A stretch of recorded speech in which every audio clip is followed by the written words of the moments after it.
A lot of these bloodlines are Satanist. In fact, the major ones are all Satanists. And by that I mean they are into human sacrifice, human blood drinking, and all that other stuff, sacrifice of children. And it's been going on way back. And people have no problem with the fact that it was going, oh yeah, those ancients used to do that, and the Aztecs and all that stuff. But they can't expand that perception of the possible that it's still going on. It is massively going on. The fact is it was openly going on then it became unacceptable to the population in general, and it's gone on secretly ever since. Another element of the Rothschilds, they are known for their involvement in a religion called Luciferianism or Satanism. Baroness Philippine Rothschild often wore jewelry that depicts the symbol of Satanism, a horned goat. She even had jewels that simply showed the head of Satan.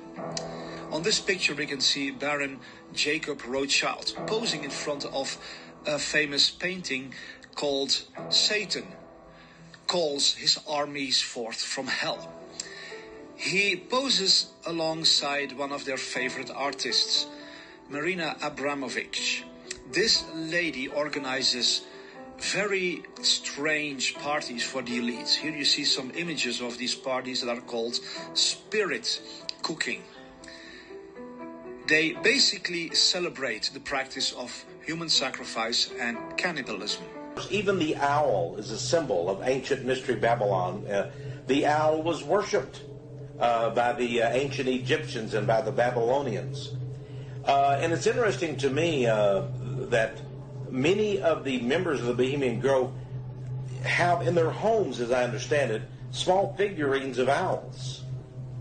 And I believe they actually worship those owls as a symbol of the deity, the great goddess of Babylon. They believe themselves to be the sons and daughters of the fallen one, Lucifer. The elite are obsessed with the likes of Aleister Crowley and engage in the disgusting rituals he prescribed, which includes the consumption of bodily fluids and child sacrifice. The ruling so-called elite certainly view themselves as a race apart. But who are they? Typically, the elite come from certain ancient bloodlines. Researcher Fritz Springmeier identified 13 such bloodlines in his book, Bloodlines of the Illuminati. The elite are obsessed with genealogy, many tracing their bloodlines back thousands of years to ancient Sumer and Babylonia. These are the people at the top of the pyramid who fund both sides of wars, spark revolutions, make presidents their puppets, and they are weird. Not just eccentric or odd, but totally inhumanly strange and evil. A common distinguishing theme among elite circles is an inversion of everything. Good is bad, ugliness is beauty, and pain is pleasure. These are all forms of trauma-based mind control, which is almost always done to Illuminati children. These people are warped by this generational torture that they do to their children. And so they get to you as an early child. You're raped at least once a week when you grow up in a satanic family. You're beaten, you're put into small cages. One of the best rituals that they use to split the mind so they can build altars and form a multiple personality person is when you're 3 years old, they'll put you in a custom-built wrought iron cage and leave you in a room for several days. Now, wait a minute. How common is this? This is standard operating procedure.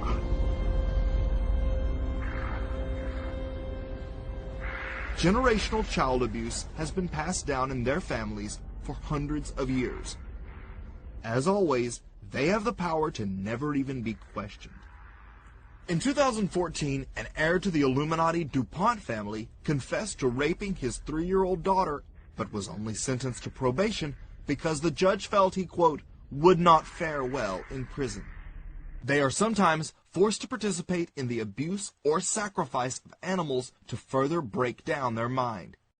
While the elite do keep masterful works of art hidden away in their private collections, The art they truly fawn over is not really what most would even consider art. In total celebration of all that is grotesque and repulsive, the sick individuals who run our world pay outrageous sums to collect the most disturbing art they can find.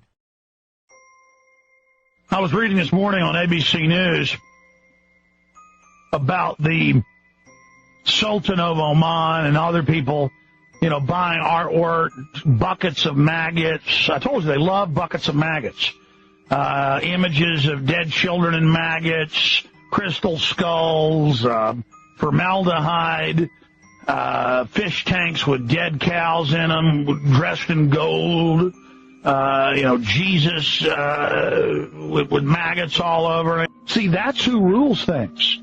That's who runs it. All these elite homes, let's go to the room where it really shows who we are. And that to them, it's so beautiful. Images of demons eating babies. Images of maggots covering everything. Maggots, cans of human feces for millions of dollars apiece. That's their works of art. You see, this is just the front of it.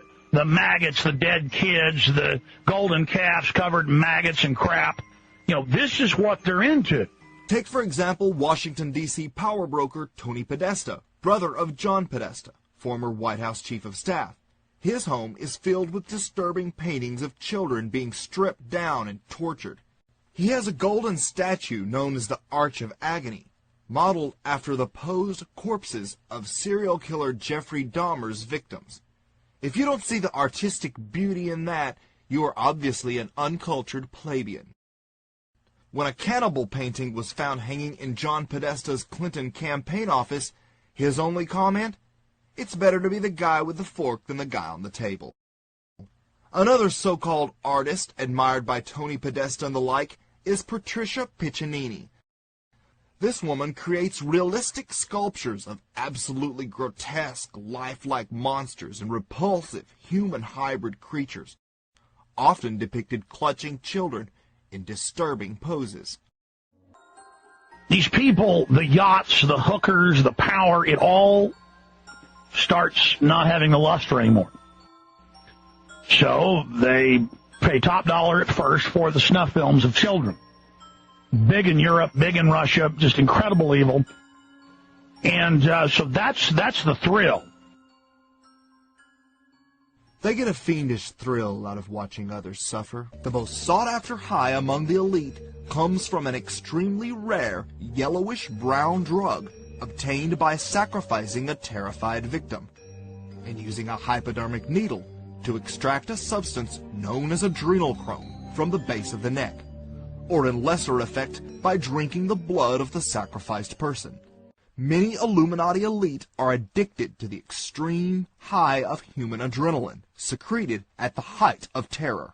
I've talked to a lot of Satanists who've told me common themes about what goes on in these rituals. And one of the things that they do is when they're sacrificing somebody, the people with invisible light, the Satanists and the bloodlines, they'll drink the blood because when the terror reaches a certain point in the ritual, a certain adrenaline goes in the blood, which gives these people a high. I mean, sick is not the word. Cannibalism is another particularly enjoyed practice among the elite, often done in a ritualistic nature. Most shockingly, in his book, Bloodlines of the Illuminati, Fritz Springmeier claims that the flesh of the Illuminati Grand Dame Doris Duke of the notorious Duke family was consumed in a satanic Halloween ritual.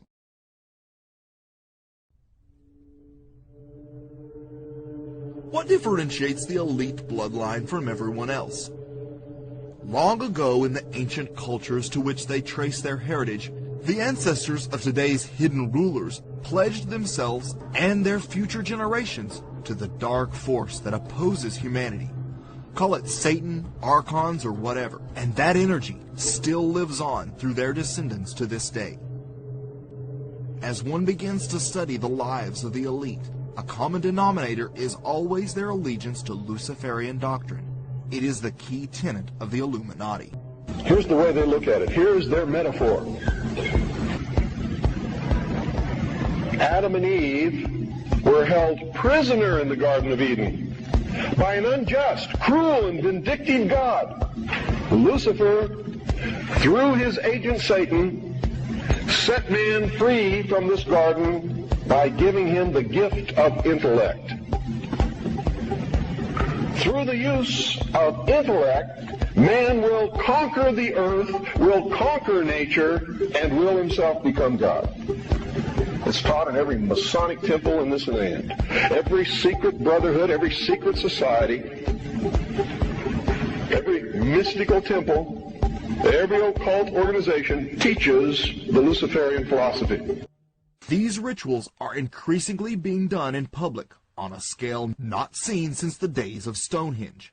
Teaching Satanism in schools sounds like the stuff of horror movies, but a US court ruling on religious freedoms has enabled devil worshippers in Florida to hand out educational material about their beliefs to kids at state schools. The 10-page Satanic Children's Big Book of Activities features characters named Annabelle and Damien who demonstrate rituals to explain Satanism.